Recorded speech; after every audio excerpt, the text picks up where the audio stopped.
In this last week of the reactive programming course, we will focus first on something which was implicitly there already, namely that actors as independent agents of computation are by default distributed.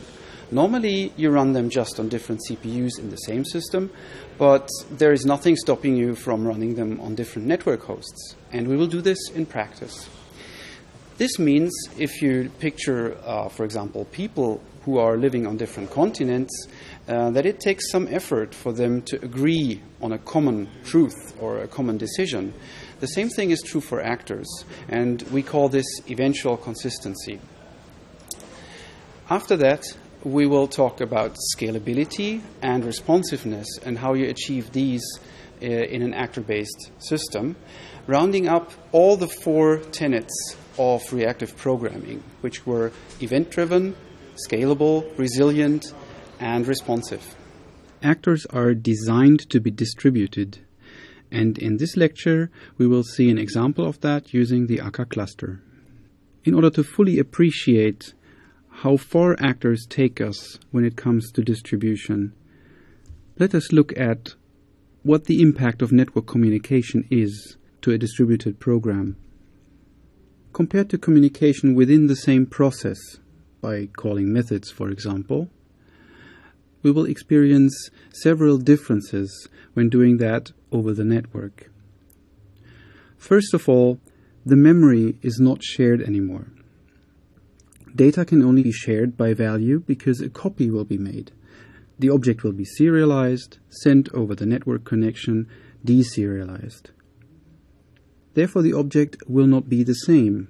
We have seen that a stateful object is one whose behavior depends on its history. But the history of the copy at the other side of the network will not be the same after a while than the history of the object on the originating node. This has the consequence that only immutable objects can be sensibly shared. Other differences include that the bandwidth available for communication is a lot lower when you traverse the network, and the latency for all communication is quite a bit higher. You cannot transfer a network packet in a nanosecond, but you can call a method in a nanosecond. Together with the need to serialize and deserialize objects instead of just passing along their reference, this makes the difference even more severe. But in addition to these quantitative effects, there are also new things which can happen. When you send a message over the network, it might just not arrive, or it might arrive and the reply might not come back. Thus, there is the possibility for partial failure. A part of your messages might arrive, for example, and you cannot know which ones that were until you get the reply back. Another kind of failure is that data corruption can also happen. I know from personal experience that when you send data down a TCP connection, for example, you will see about 1 corruption event per terabyte data sent. Running multiple processes on the same computer and having them communicate, for example, over the localhost interface, makes some of these differences less severe in number, but the qualitative issues stay the same. The overarching description of the problem is that distributed computing breaks the core assumptions made by a synchronous programming model. We have talked about actors for quite a while now, so you know that all of their communication is asynchronous, one-way, and not guaranteed to arrive. Hence, they model precisely what the network gives us. You could say that instead of taking the local model and trying to extend it to the network, actors took the inverse approach, looking at the network model and using that on the local machine. The next feature of actors is that they run so fully isolated from each other that from the outside they all look the same. They all just actor refs. Regardless where they live, it would be the same sending a message to them.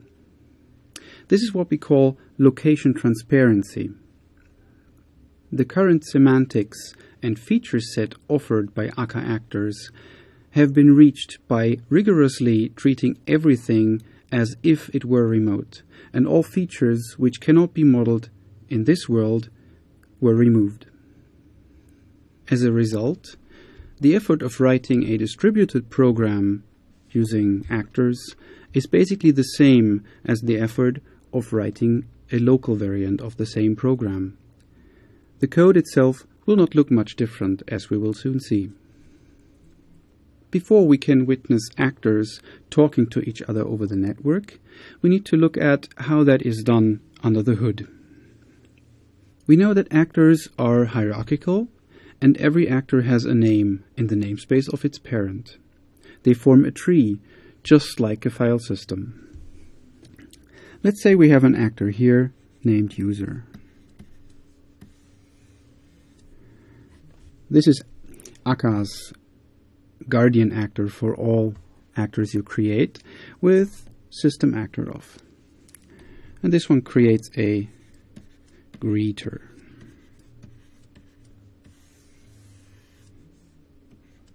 This is the same as a file system having a folder called user and in it a folder called greeter. All actors can have children, so they are all like folders and not like files. When you run this program and print the path of this actor ref, then it will show you this. All paths conform to the URI format, the Uniform Resource Identifier. This one has a so-called authority part,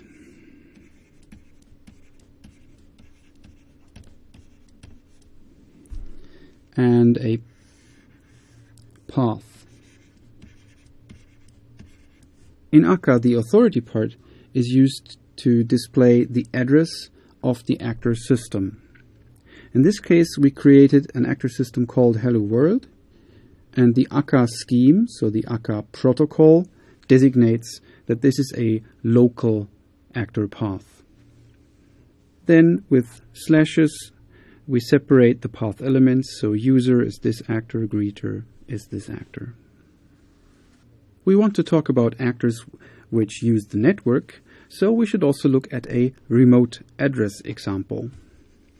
Here we have an Akka system using the TCP protocol, also named Hello World, at some IP address or host name, colon, and then the port at which it listens.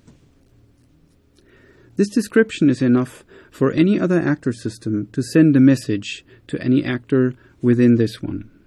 It will just open a TCP connection to this IP address and port and try to connect to this actor system should it respond at that. We've seen here two examples, a local address for the greeter and a remote address, which for the greeter would look like this. This means that every actor is identified by at least one URI.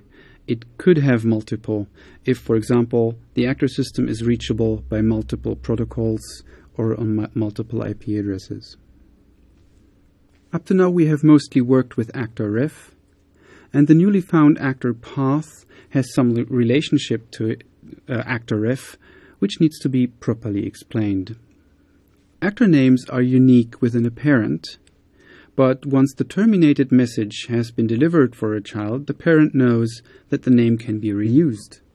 It could create an actor which has exactly the same name, but it will not be the same actor. The actor ref will be a different one. Therefore, keep in mind that actor path is just the full name of the actor, and the actor path exists whether the actor exists or not. An actor ref, on the other hand, points exactly to one actor which was started at some point.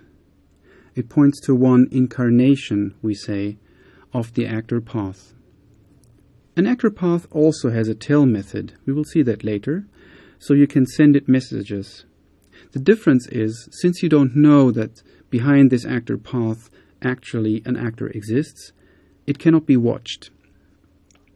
You need an actor ref if you want to use lifecycle monitoring. In the end, the difference between an actor ref and an actor path is just one number. We call it the UID of the actor incarnation. If you print an actor ref, it looks just like the actor path, but with a fragment part added, which is this UID. When communicating with remote systems, it is necessary to talk to actors which you have not created and for which you have no means to acquire an actor ref. You just know at which host and port the actor lives, what the system's name is, and where the actor lives in the hierarchy over there. To support this, the actor context has another method called actor selection. You can pass in any actor path, and it will construct something which you can send to. It's the only operation it supports. And there is one message that every actor automatically handles, and that is aka.actor.identify, imported here, which takes one piece of data, a correlation identifier. You can use anything you want. This little actor here, the resolver, will perform the job of resolving an actor path, if possible, to the actor ref of the actor which is currently living under that name. So sending the identify message with the pair of path and current sender will result in us getting back an actor identity. In the positive case, where the actor is currently alive, we get this one with some reference, so we can tell our client that we resolved the path and this is the actor ref of the actor currently. Otherwise, the actor identity message will contain none. This procedure reflects that communication is necessary in order to determine whether an actor exists or does not exist. This is why no actor refs can just be fabricated from thin air. They must be obtained by using identify from paths, if there is no other way to obtain them. Actor paths do not have to be absolute. They do not need to contain all the actor system's address information. They can also be relative to the current actor. When we say context.actor selection and give a relative URI without a leading slash, then it will be interpreted to the current actor's position in the hierarchy. In this case, if the current actor has a child actor named child, and that one has a child actor named grandchild, then this actor selection will select it. Just as in a file system, you can use ... to signify the parent at any point in the selection. If the selection starts with a slash, its anchor will be the system's root guardian. So you can resolve actors which live somewhere near the top of the hierarchy and where you know the exact name of all parents. Finally, actor selection also supports wildcards. So you can, for example, send a message to this actor selection /user/controllers/* to send to all children of the controller's actor. The ability to send to a name instead of to an actor ref is exploited by the aka cluster module, which we will look at next. First, what is a cluster? A cluster is foremost a set of nodes of actor systems in this case, and this set is defined such that all members of this set, so all nodes of the same cluster, have the same idea about who is in the cluster and who is not. It is like a group of people where everybody knows everybody else, and foreigners are known to be foreign. This group of people can then collaborate on a common task, and the same can be done between actor systems. Let's say we have some actor systems, some nodes A, B, C, D. And these four all have the same idea that they four form a cluster. Now if we have another node here called E, and this node thinks it forms a cluster with the other four, then the set of A, B, C, D, and E is not a cluster, because not everyone in this set agrees upon who is in the cluster. Cluster membership can change over time, of course, and A, B, C, and D might learn of E's existence and finally accept E into the same cluster, and then the cluster would have size 5. We'll see how that works in a minute. Clusters are formed in a form of inductive reasoning. It starts with one node, which basically joins itself. It declares itself to be a cluster of size 1.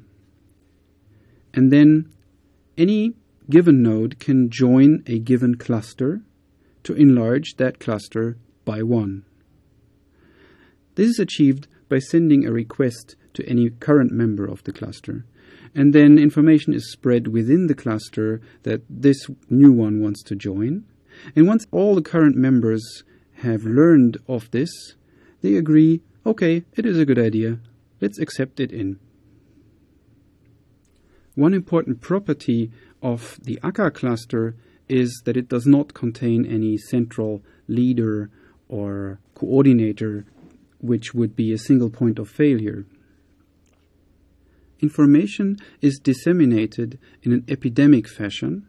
This gossip protocol is resilient to failure because every node will gossip to a few of its peers every second, regardless of whether that was successful or not. So eventually all information will be spread throughout the cluster.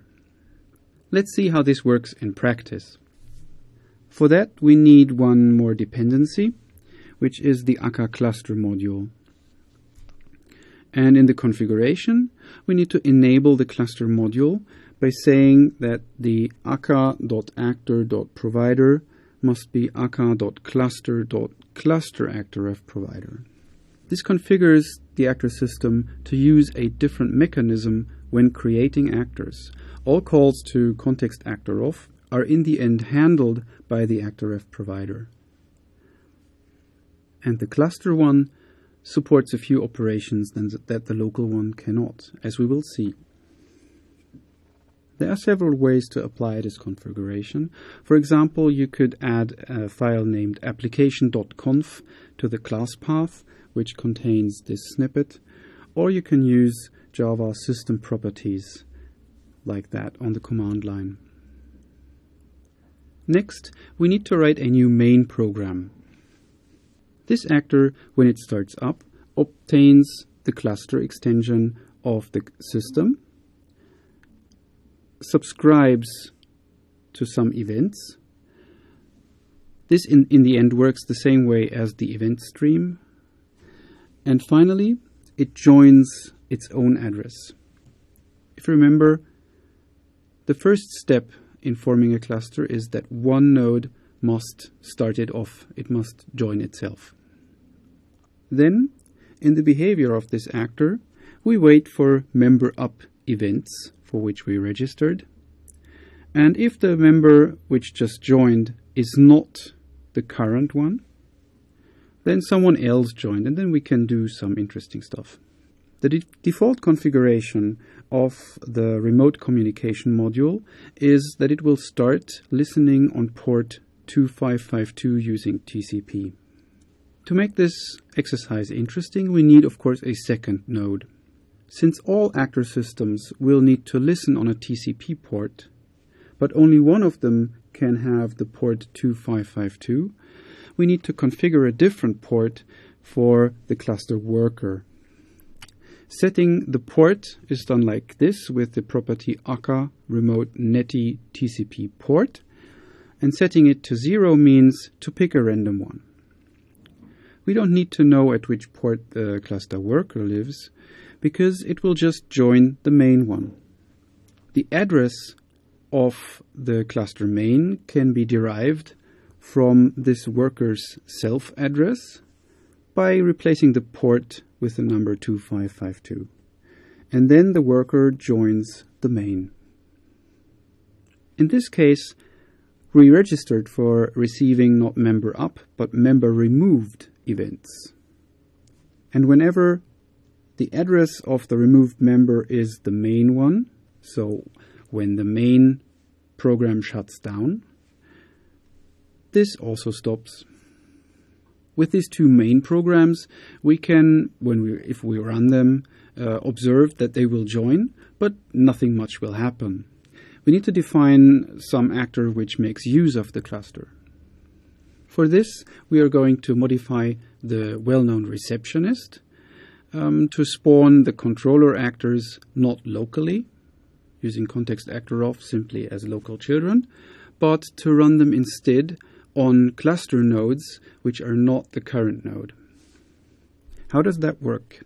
First of all, the receptionist needs to know who is in the cluster and who is not. Therefore, it subscribes to member up and member removed events. And when it stops, it unsubscribes itself. In response to cluster.subscribe, the actor will always receive first the current cluster state. And this current cluster state has a members list. I convert these members to a linear sequence from a set and map _.address over it to extract all the addresses of the cluster nodes. Then from these addresses, I filter out the self address, so whatever remains is not myself.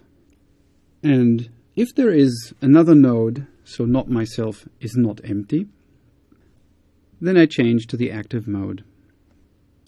But typically, when the receptionist is started, that happens quite early in the program, the cluster has not yet been formed, so typically the current cluster state will contain no members.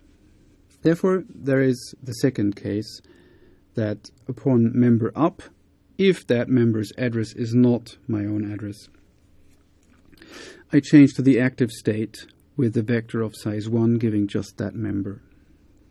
While awaiting members, we have no computing resources in order to perform the task of getting a URL, for example. So during that time, we reply to the sender that it failed because we have no nodes available.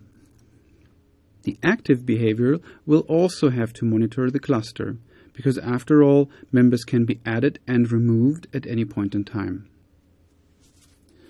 When more members are added, again, which is not the self address, then we just change to the active state with the addition of the newly known address. And when members are removed from the set, we filter it out from the addresses, and if that was the last one, then we go back to the awaiting members state. Otherwise, we continue with the reduced list.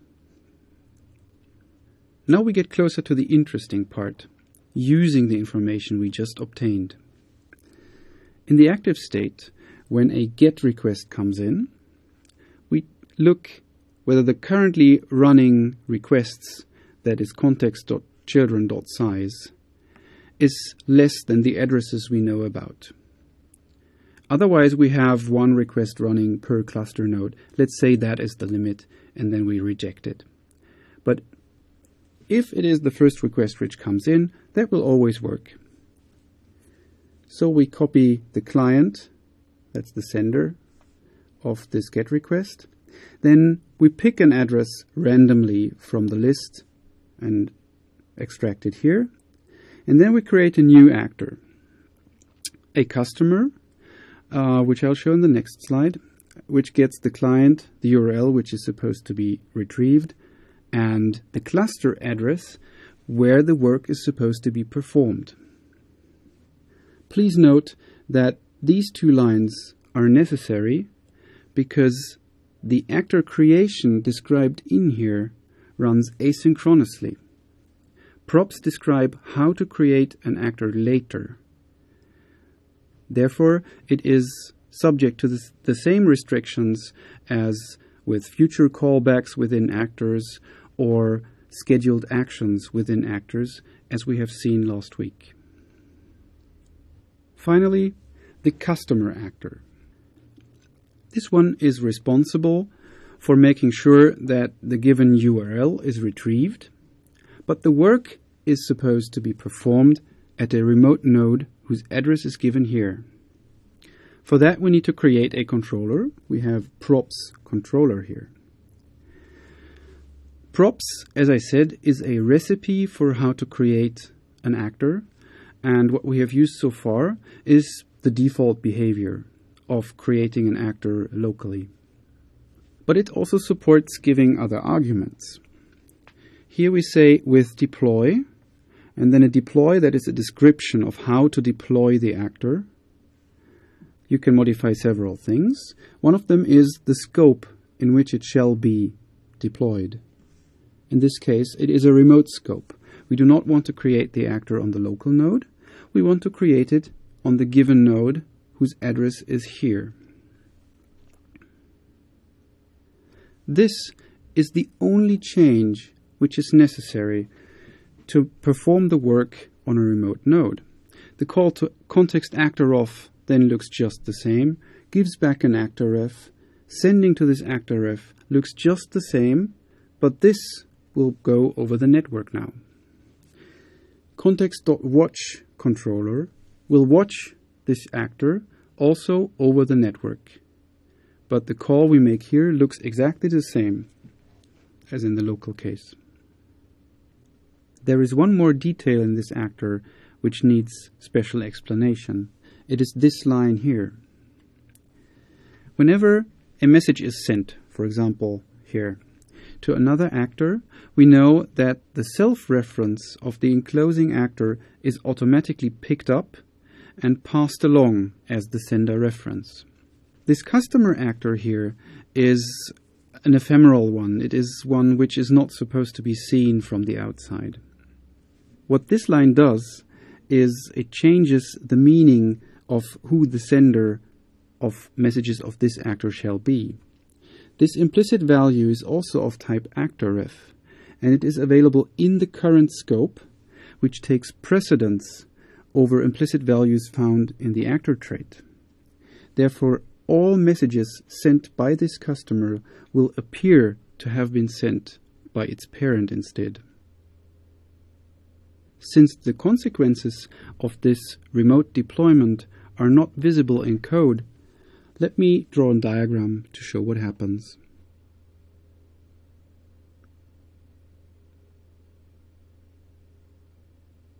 The whole program starts because we instantiate the cluster main application actor.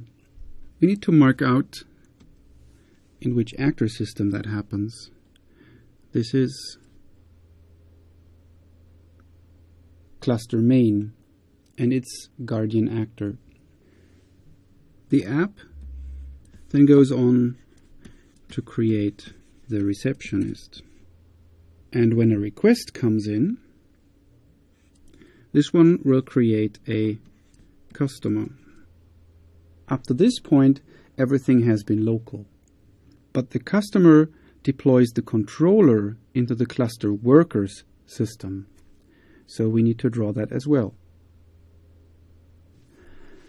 This system also has a user guardian and an application. But this application does not do anything besides waiting for the termination of the program. This system has another thing which is interesting here. It has a remote guardian. And when the customer deploys the controller, what it really does is it sends a message to this one to create the controller for it. This one will first create a folder so that it can keep actors deployed from different other systems. And within it, it will create a marker for that it was user app receptionist customer and so forth. And then it will finally create the controller actor. These here are not really actors. They are just names inserted such that the controller can be found for remote communication. But the controller will be the child actor of the customer logically. So when in the controller we say context.parent, the message will go here.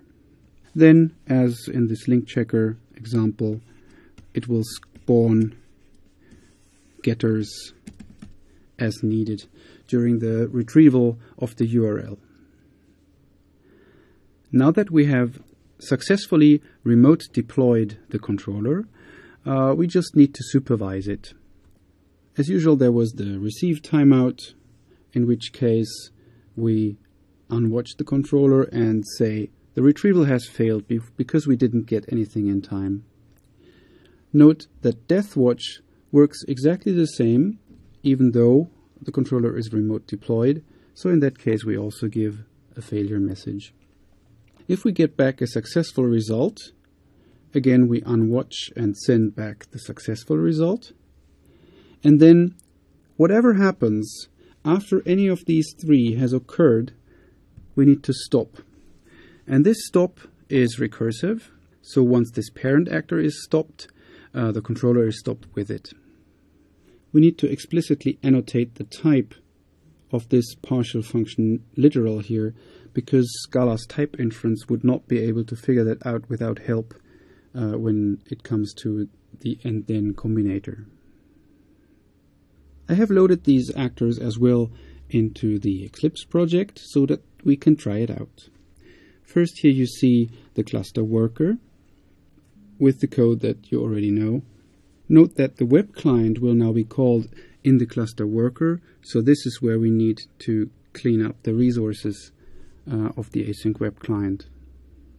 The cluster main is like the original main program, but it has been adapted as shown to watch for cluster events and to join itself in the beginning.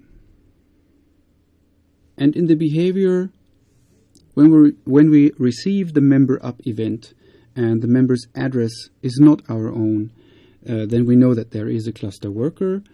So I've written a small function getLater to use the system scheduler to send a GET request to the receptionist after a certain delay, which is given here.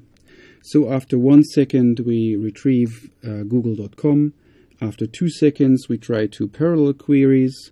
One of them should fail because there's just one cluster worker. And then we try 2 more. In the run configuration for the cluster main, I have set the necessary option to switch on the clustering support. And here is another option which can be set. You say the cluster shall not start unless there are at least 2 members. For the cluster worker, as mentioned, we need to configure the remote port to be automatic. And then there is one more option which I set, which is called auto down, which I will explain in the following. So we run the cluster main. It starts up, informs us that the node AKTCP main on port 2552 is in the joining phase, but nothing has happened yet. When we start up the cluster worker, the program will start to run. And now it is finished, so we can look at the logs.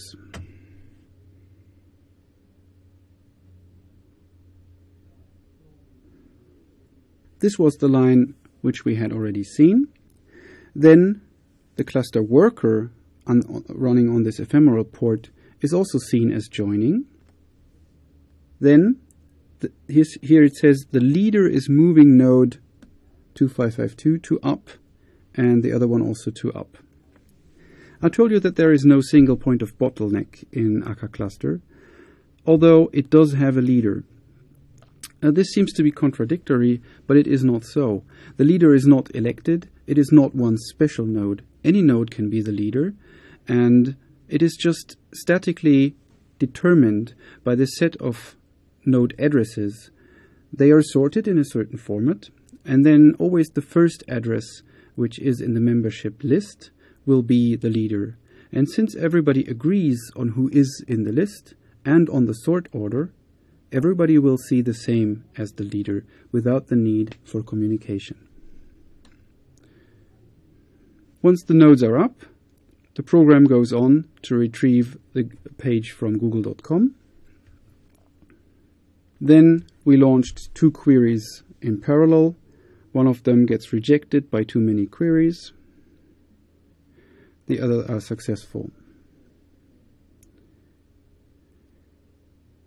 Finally, we had modified the main program such that it will shut down after the retrievals have all been performed. So the leader is moving itself first to leaving and then to exiting states, and then the whole program shuts down. There is some communication afterwards between the nodes. In the end, first this one shuts down, and the other one has also automatically shut down. This one has gone via a different route, which I will explain in the following.